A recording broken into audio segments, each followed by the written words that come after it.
Tonight on The Struggle, dancing prime ministers. Can Australia really judge? Andrew Tate, is there any good side? And selfish souls sending Spanish summer snaps. Finland's Prime Minister, Sanna Marin, has come under fire after footage of her dancing at a public gathering became the subject of public debate.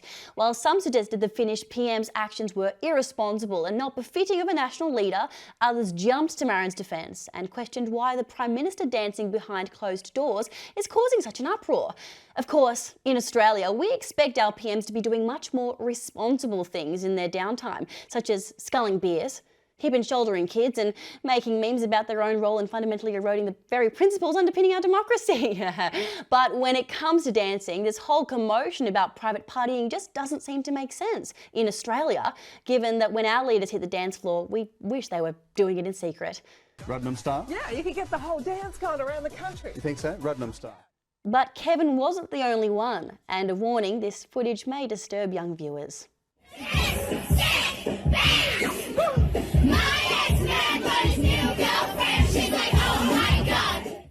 Even ScoMo dabbled in dance as part of his self-appointed role as Minister for Cringe Choreography. Be aware, the following vision will traumatise all viewers.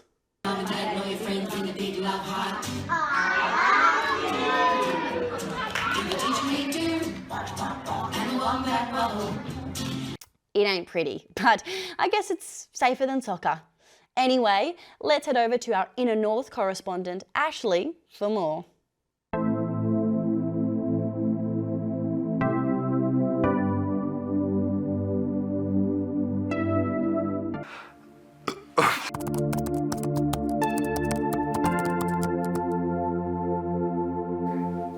Finnish Prime Minister Sanna Marin sparked controversy this week when she showed the world the power of the LWDTD, leaders who dare to dance. The Daily Mail said she was fighting for her right to party, and she was. Some would say it's an unspoken clause in the Universal Declaration of Human Rights.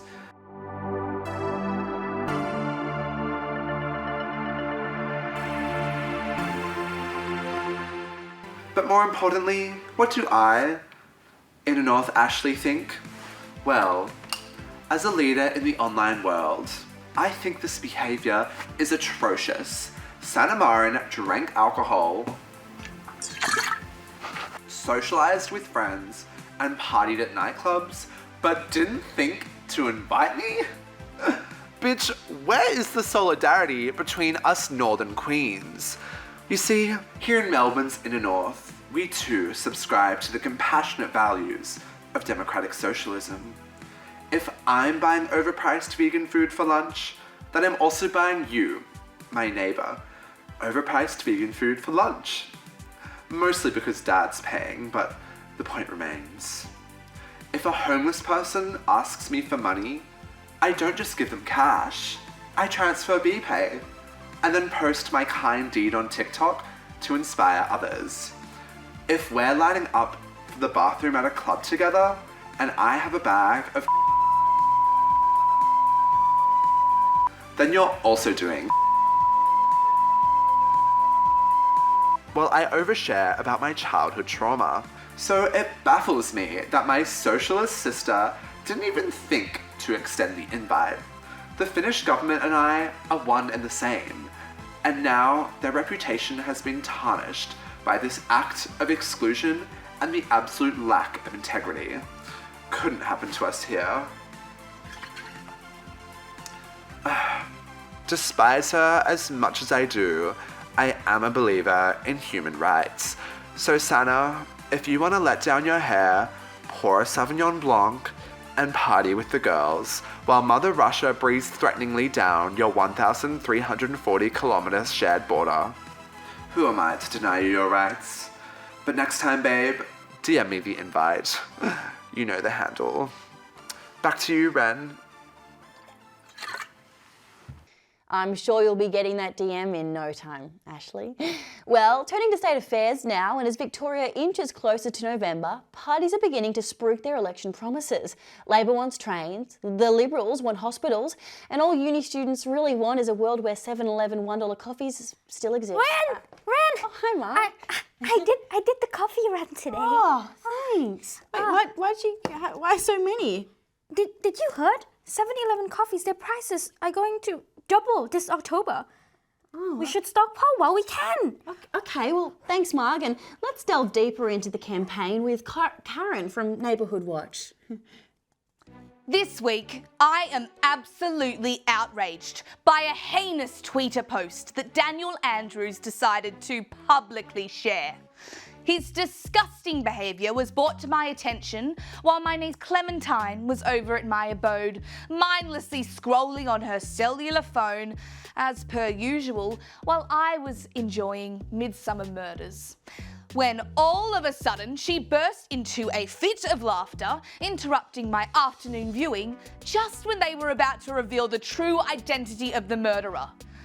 When I nicely questioned the cause of her untimely interruption, she showed me the deplorable Daniel Andrews Twitter post in question.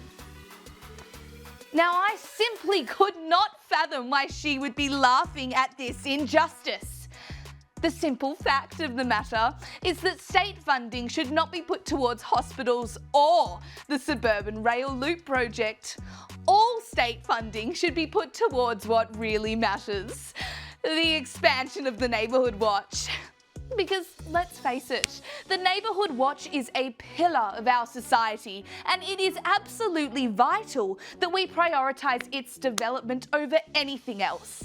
This country simply could not run without my watchful eyes, or the watchful eyes of those below me.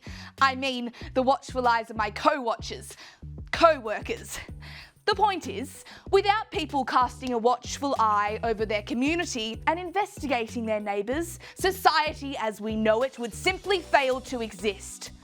Not to mention, without the surveillance of the Neighbourhood Watch, we would be forced to endure devastating economic hardship, for the Daily Mail would be unaware of the latest celebrity activity and could no longer source advertising out of what room Rebecca Judd is renovating next in her palace in Brighton and when exactly the thugs are planning on robbing her. But Daniel Andrews, ignoring the Neighbourhood Watch altogether, is completely and utterly disgraceful. His behaviour is unacceptable and I, for one, will not tolerate it. Well, not many tolerate you either, Karen. Anyway, speaking of insufferable people, let's check in with our alpha male, Max Payne. When I talk about misogyny, you might think of the gender pay gap, sexual harassment, or not being able to find a comfortable bra at Kmart. What you might not think of, unless you pay attention, like I do, is former kickboxing world champion and alleged sex trafficker Andrew Tate. I've never seen an alpha male as brutal as this one, folks. This guy is like the Homelander of misogyny, and as an impressionable young alpha male myself, it is incredible to watch. Here, let me show y'all some Tate speech. What? He's been kicked off Twitter, Facebook, Instagram, TikTok, and YouTube? Seems our boy Dickerus flew too close to the sun. But you know what this means, bros? It means that Andrew Tate no longer wears the crown. The Game of Thrones for the Manosphere has begun, and I'm gonna be the new Jeffrey Baratheon. Things ended well for him, right? Right? Thanks, Max. Qantas has announced it will be distributing $50 vouchers to frequent flyers as a kind of pseudo-apology for recent stuff-ups in flight scheduling, baggage delivery and behaviour generally unworthy of what used to be one of the world's top airlines. But for customers whose holidays have been ruined by Qantas stuff-ups, $50 must seem like the kind of petty remittance you'd receive from a Monopoly chance card. Whilst Qantas CEO Alan Joyce has refused to speak to the ABC about this, he has chosen us here on Community TV's Channel 31, hoping to reach a larger audience. Hello, my name is Ren from The Struggle. Hello, I'm Alan Joyce. Well, yes, I know that's kind of why I said it in the introduction.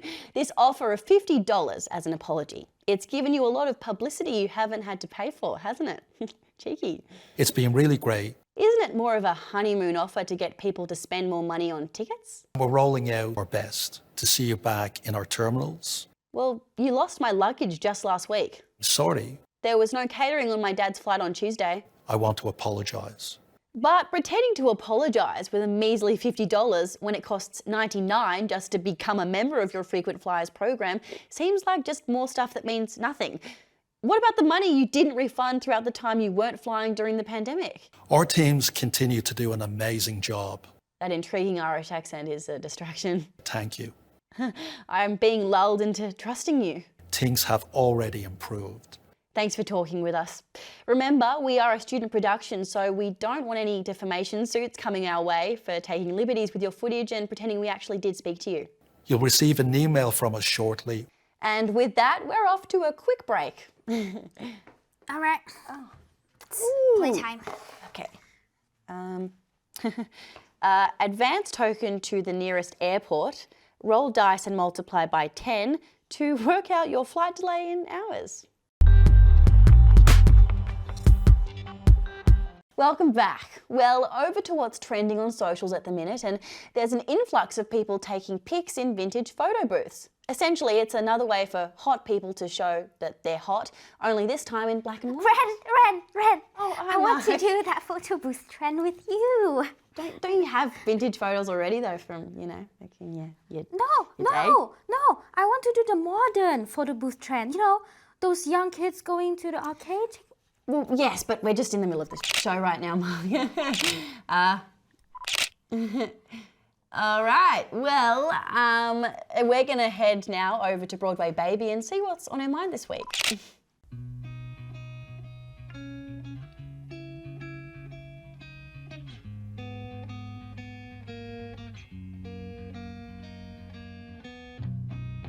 Woke up today and scrolled through my feed.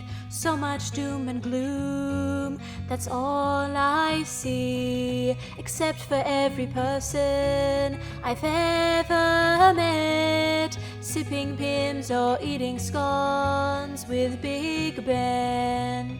And in that moment, I knew exactly what I have to do. Escape your self-awareness at 40,000 feet. Pray the oceans are really rising as you skinny dip in Crete. Who cares about the polar bears or climate change when you're climbing up Toblerone Swiss mountain range? I don't need therapy, I just need Europe. Forget my problems and go to Europe. No need to think about politics at all. Just take a selfie with the Berlin Wall. No one will eat the rich, it all feels so bleak. I spent my whole month's pay on a lettuce and a leek, then wasted all my Bitcoin betting on who'll start World War III. And in that moment I knew exactly what I need. Don't have to think about never affording to buy a home when I'm hooking up with a hot girl in Rome. Don't even want to stalk my toxic ex when I'm stopping by David's rock hard abs next. I don't need therapy, I just need Europe. We don't need therapy, we're all in Europe. Wanna bury all my worries away, like that volcano did to those people in Pompeii. COVID and collective trauma, throw it in a suitcase and avoid the drama. But seriously, no one sat here left, they're all in France eating lots of bread. I don't need therapy, I just need Europe. We don't need therapy, we're all in Europe. FOMO. It's real. Anyway, enough about overseas fantasies. Let's keep things local and turn our attention to our Australia correspondent. Welcome, Bindi Prickle. Hi, Ren. Today I want to introduce you to an unfriendly animal from the Anglican Church Order. Sorry, I meant to say cockatoos. Anglican cockatoos. In the genus of the Diocese of the Southern Cross, we have the Davies dodo. Wait, a dodo? I thought those were extinct. Sadly, the reactionary stick-in-the-mud Davies dodo has survived all attempts to get rid of it. In 2022, you would hope the animal kingdom would have progressed beyond a judgy conservative bird, but here we are. Wait, where are they kept? In the general snud. Wait, how do you spell that? S-Y-N-O-D. Okay, then isn't it pronounced synod? It's pronounced snod. Okay, maybe it just sounds different because of your accent, or I don't know, maybe? What accent, Ren? I don't have an accent. I'm clearly Australian. This is an Australian accent. Or it will be soon. Sorry, Bindi, didn't mean to ruffle your feathers there. Firstly, if any bird's feathers are ruffled, they should be yours. Remember, you are a wren. Secondly, you're discriminating against me just like the Davies dodo discriminates against any bird that doesn't conform to society's heterosexual norms. Heck, next you'll say it has something to do with upholding the Bible's ancient teachings on marriage and sexual ethics. What? I don't care about those things. It's no other bird's business. Birds should be able to be who they are and love who they love without the whole order of the Anglican cockatoos splitting apart because some regressive grackle has his feathers in a twist. Bindi, you're in a flap. Are we still talking about the Davies dodo? Of course we are. Hope your viewers enjoyed learning about a bird that should be dead, the Davies dodo. As they say down under, Aussie, Aussie, Aussie. Oi, that's enough. Now, let's see what the delightful Scamantha has in store for us today. Thanks, Ren. Have you been craving for a holiday? No, not Europe, you basic bitch.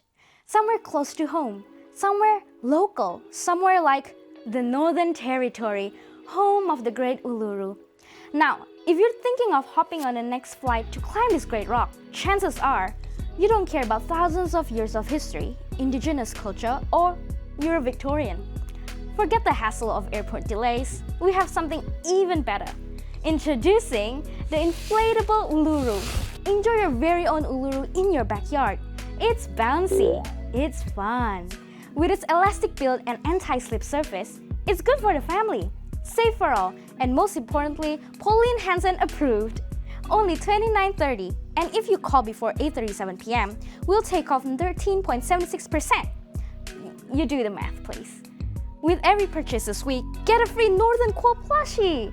These native marsupials will complement your Northern Territory experience and keep your kids cozy at night, as reviewed by our very own Bindi Prickle from Australia Zoo.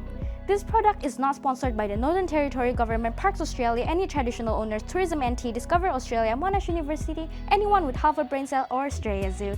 Back to you, Ren. A bargain as always. Right then, we're off to a quick break. Oh, hi, Mark. Go to the airport. Go directly to the airport. Do not bother packing your boarding pass. Do not collect your baggage. It's lost.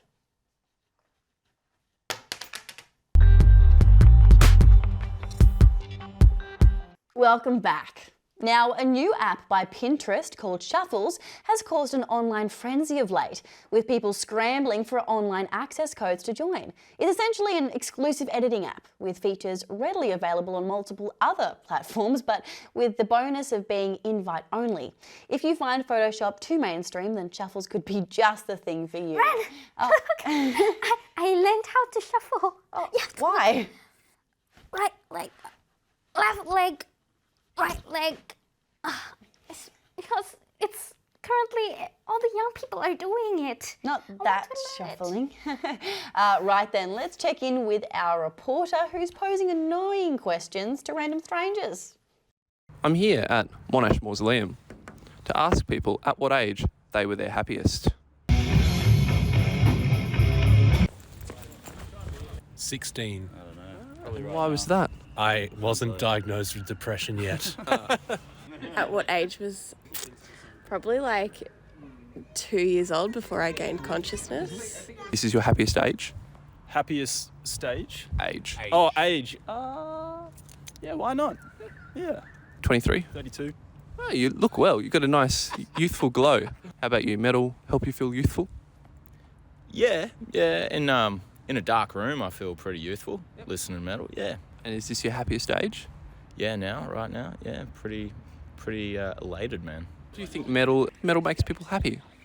I think it makes these people very happy. Yeah, we love it. Very much. Yeah. They're geniuses, man. And it made me very happy. I hadn't been to a metal concert in about 6 or 7 years, so it was good to renew that sense of myself. Do you think that there's any time ahead in your future where you might reach your happiest? Maybe when I die. Thank you so much for that. Now let's look at this. Hello. All the 47.1-year-olds out there, I want you all to clear your minds and listen to me. This is a crucial point for you. For some undisclosed sadistic reason, experts have released a report saying that you will be at your most unhappy, your most despairing state at 47.2 years old. You will hit rock bottom. But as I always say, it's all about the mindset. So I just want to congratulate you on this feat, because there is nothing worse than this, only uphill from here. People will tell you horrible things about what's coming your way. Just turn your almost deaf ear to it. So much to look forward to. Like you wouldn't need a specific reason for a health checkup. And you can shamelessly call knitting your hobby. See, I'm not being ignorant here. I can understand that, for instance, if you are 47-year-old Mel B from the Spice Girls, you'd be pretty low. Firstly, because of all the characters in the Spice Girls that you could have been, you got to be Mel B. That's unfortunate. But add to that, at 47, Mel B is scraping barrels with D-list celebrity shows. However, 48-year-old Mel C does not need to bother. Exhibit B. Fergie, as a 47-year-old, is in the doldrums, as low as the time she peed her pants on the stage. But compare that to 48-year-old Bear Grylls, who's upgraded to drinking his own pee and is a sustainability king. Same goes for Jimmy Fallon, 47, overrated TV show host, versus Alex Jones, 48, who lost millions of dollars in a lawsuit and can still run a business. And his mouth. So I'm just going to finish today's session with some advice, because I believe you've still got time. So don't be afraid to try new things, like lowering your standards, moving to a developing country for an extra year of happiness. Also, everything does not revolve around you, so be tough and endure it. Lastly, everyone's saying happiness is U-shaped, but I say it's U-shaped. So let's get working on that mindset. Thanks, Phoebe. Well, let's quickly check in on what's coming up after the struggle. So, Max Payne, what can viewers look forward to on your show? Thanks, Ren. Tonight on The Project, I talked to former King of the Manosphere Andrew Tate about his business ideas. Everything must happen instantly, quickly, fast, speed, attack. Hitler conquered Europe with blitzkrieg. The best places to live. And also, I like Eastern Europe as a whole because corruption's far more accessible. And what it means to be a man. You do not become a man doing what you feel like doing. You become a man doing what you're supposed to do. The men on the Titanic didn't feel like dying that day. It's your duty. It is your duty to not be a fat piece of All that and more tonight after the struggle. Follow me on Facebook, Twitter, Instagram, TikTok, and YouTube. And of course, right here on C31. Thanks, Max. I hope your show doesn't get cancelled before it even starts. Well, that brings us to the end of another episode, and with news that Daniel Ricciardo will officially part ways with Formula One team McLaren at the end of 2022, with a year still left to run on his contract, we ask if a similar arrangement can be organised for Canberra. I mean, Scotty showed us that once rigid democratic processes are now just mere guidelines, so why shouldn't the public be able to axe politicians midway through their term if they're underperforming, Survivor style? Also, rumour has it that ScoMo will be driving for McLaren next year. Until next week, the struggle, it's real. Oh, thank you, Mac. All right, you have won second place in a beauty contest. Collect $10. Oh, I wonder who won first place. Peter Dutton.